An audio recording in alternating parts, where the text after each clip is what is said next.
Calls this situation grave, though. Michael Burgess is a Republican congressman from Dallas who has practiced medicine for nearly 3 decades.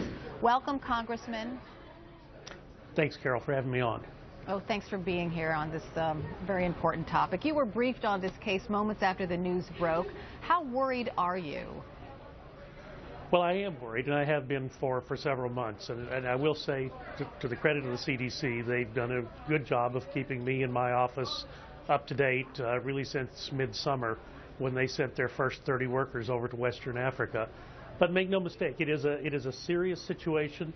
This is the first person who's been diagnosed in this country, but this person did not actually become infected in this country. And of course now the issue that has us all concerned is, will there be a case of someone diagnosed in the United States who actually became infected as a result of patient contact in the United States?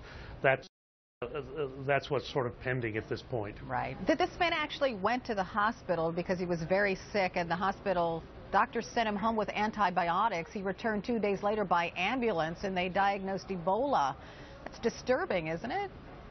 It is troubling, and of course we don't know the details of that visit, and with patient privacy protections it's not likely we'll learn a lot, but yeah, it is concerning, and certainly the takeaway for anyone who's practicing ER medicine right now is, boy, that travel history in a febrile patient is extremely important, and don't overlook it.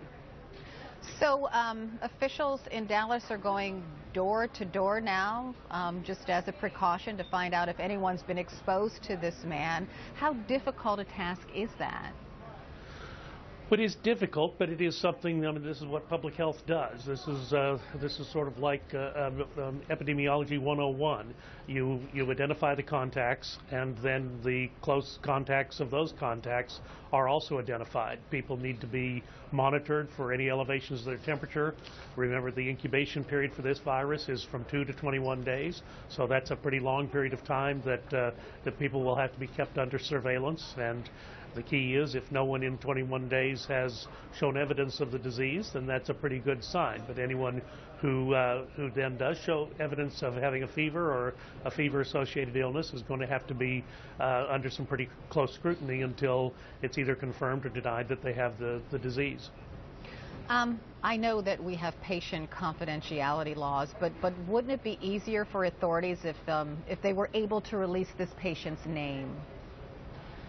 You know, it's I share your frustration there, and it would be great to go on the radio in Dallas, Texas, and say, anyone with any contact with this individual, please contact the Dallas County Health Department and involve yourself in the surveillance that's ongoing. Patient privacy laws are what they are. This is one instance where you might think that the public health interest might trump that. But you would not be for naming this man.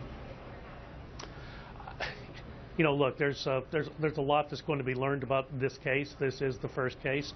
I think you know, this is what's key here from really from top to bottom.